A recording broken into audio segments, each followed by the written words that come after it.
Hi guys, welcome to How to Library. Today I'm going to show you how to adjust your notifications and BeReal. So right now I'm on BeReal's discovery page, and all you have to do is click on the top right corner on the icon that has the first letter of your nickname on the app.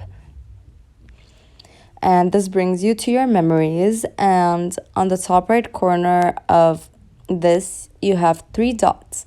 So those three dots bring you to your settings, and we need to click them. And right now you have a lot of options, and first you have memories and then notifications.